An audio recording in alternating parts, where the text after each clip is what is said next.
Right, welcome to part 3 of lecture 9 for FMGT 3224. We've just finished looking at brief exercise 9-4, where we were talking about make or buy decisions.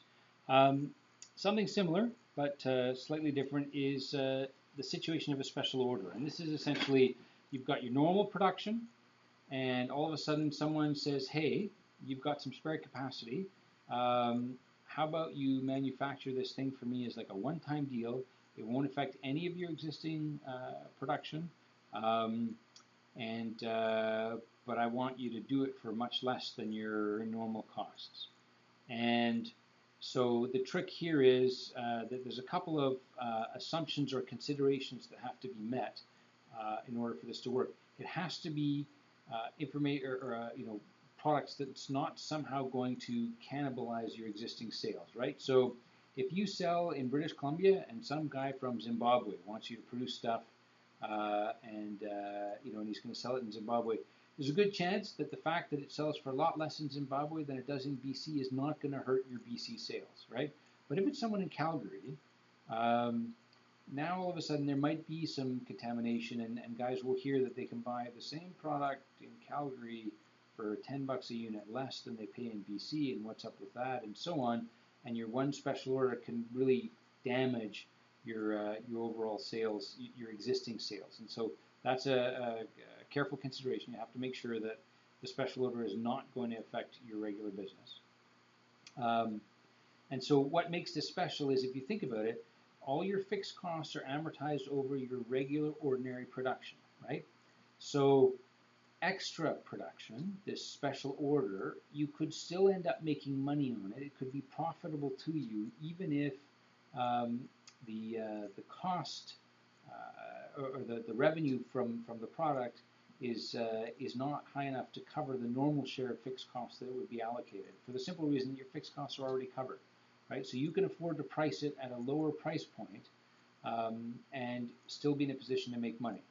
But again, you always got to be careful over the long term that this won't somehow damage your existing business.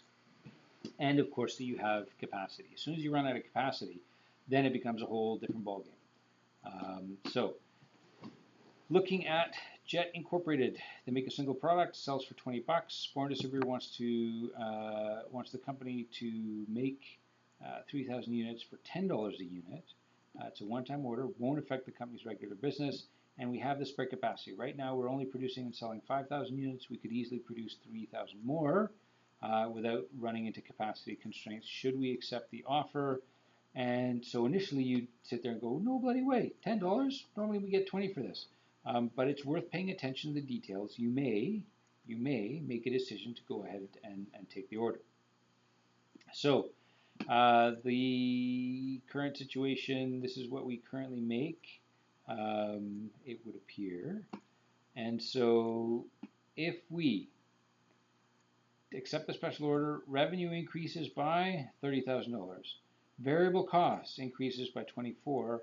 So this thing contributes $6,000. But take a look at this. All your fixed costs, they're already fixed. They're not going to go up just because you're producing more, right? So essentially, if you were to do a comparative income statement, you would show then this contribution margin here would be $66,000. It would be higher than your current situation with no change to the fixed costs, and therefore the net income goes up by $6,000. Now, that doesn't mean you should do this, right? As we've said, there's a number of reasons why it might be a bad idea. But that the simple reason is that financial information is one criteria for making an overall decision. It's not the only criteria. Sometimes it's the most important, but it is almost never the only criteria in making a business decision. So there's a bit of detail here. It says the answer assumes fixed costs are unaffected by the order, as we've just discussed, and that variable marketing costs must be incurred on the special order. And so in some respects here, variable marketing costs often aren't a factor in the special order as well, right? You don't need to spend money advertising for it. Someone's come to you for the business. So this could potentially be a cost we would avoid. Not in this case, but in some other cases. Now let's take a crack at one of these in brief exercise 9-5. All right, so we have special order situation with Delta Company. They produce a single product. The cost of producing at the normal activity level of 60,000 units per year is as follows. Normal selling price is $21. The company's capacity is 75,000 units per year, so they've got spare capacity of 15,000. An order has been received for, oh, look at that, 15,000 units at a special price of $14 per unit. The unit would not affect regular sales. So number one, if the order is accepted, by how much will annual profits be increased or decreased? And the order won't change the company's total fixed cost, but they don't tell us at all about variable selling and administrative expenses, so we'll see. We'll maybe make some assumptions around that. Number two, assume the company has 1,000 units of the product left. Oh, okay, we'll deal with number two later. Okay, so under this situation, we have, so for the special order, we've got a selling price of $14. Then we have direct materials of $5.10, direct labor $3.80, variable overhead of $1. Fixed overhead, we just were told that that is not affected by the special order. So it's covered by all your other production, and therefore is not something that we're going to look at. The problem doesn't say anything at all about variable selling, and so we'll make an assumption in this case that we will need to spend the $1.50 per unit variable selling. Maybe this is, you know, special packaging or something like that. I don't know. But often that's a cost that is also avoidable. Fixed selling. And that's definitely going to be avoidable. We were told that in the problem. Okay, so then what does that work out? Well, if you add it all up, that works out to $11.40 worth of expense. So the contribution margin, or the net profit essentially in this case, per unit is $2.60 times 15,000 units is $39,000. Okay. Number two, assume the company has 1,000 units of this product left over from last year that are vastly inferior to the current model. The unit has to be sold through the normal channels at reduced prices, so this is not a special order question here.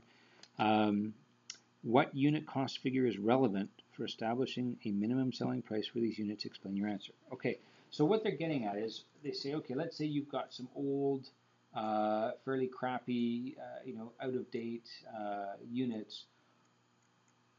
What would be the minimum price that you would sell them for, that need to sell them for? And in figuring that out, which of these costs is relevant to include?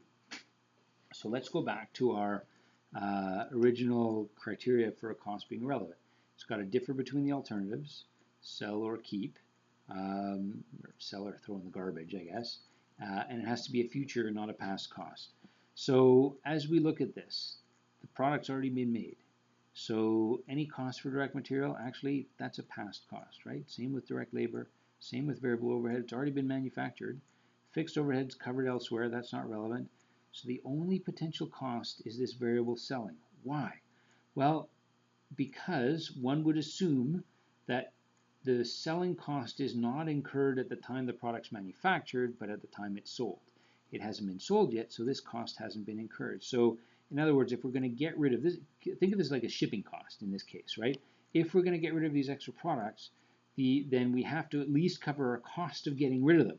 And the cost of getting rid of them,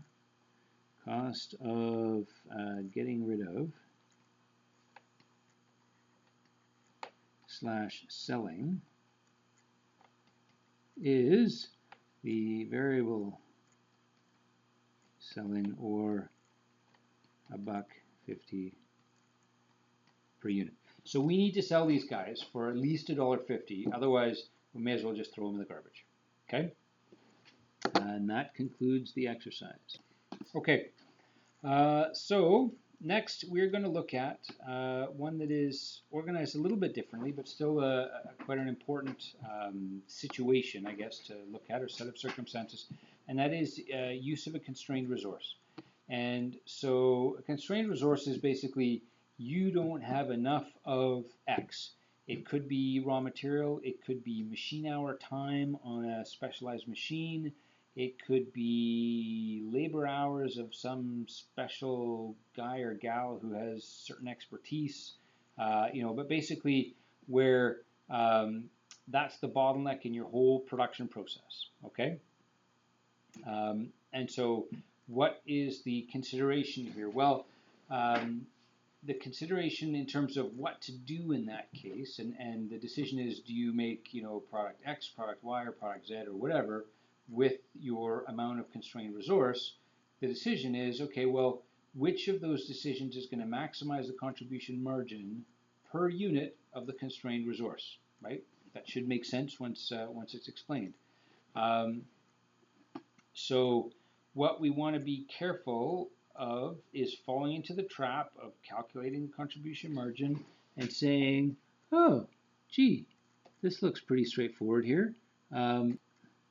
Clearly, product 1 has a higher contribution margin than product 2, and therefore product 1's got to be the one that we actually produce, right? That's at first glance, that's the decision that you would make. Turns out, though, that it's wrong. And that's because product 1 consumes far more time, or far more of the constrained resource per unit of production than does product 2. And so we'll see that as we look at the nuts and bolts of this here. Okay, so it's machine A1 in this case that's the constrained resource. They've got a maximum capacity of 2,400 minutes. Which one should they do? Okay, so now what we do is we divide it by the unit, you divide the contribution margin by the units of the constrained resource, in this case minutes on machine number, whatever the hell it is. And so it turns out that product 1 earns us $24 per minute. But product 2, because it uses fewer minutes, earns $30 a minute. So clearly then, we should make product 2 until we've made all that we can sell. And then if we have spare time left over, we should switch to product 1 and make that for the rest of the amount of constrained resource that we have. Okay. So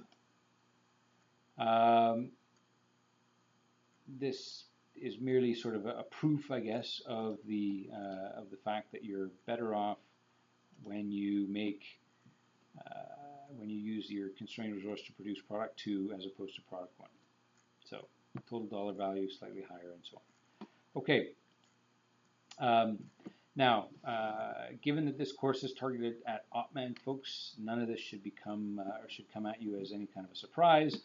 How do you relax constraints or manage them?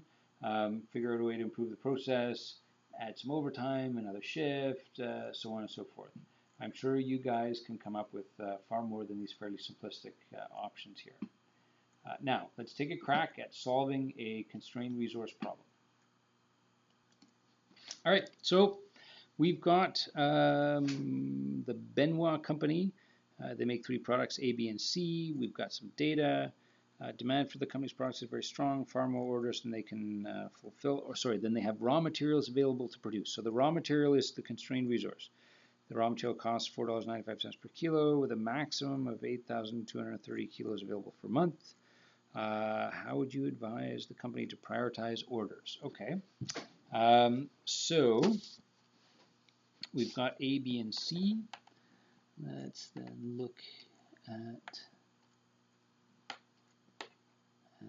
A, B, C, and we know that we're going to look at contribution margin per kilogram, I guess, but we're not given kilograms. We're going to have to derive kilograms from the cost of direct materials and divide that by the cost per kilogram. So direct material cost is something we're going to do in part 4 of the lecture.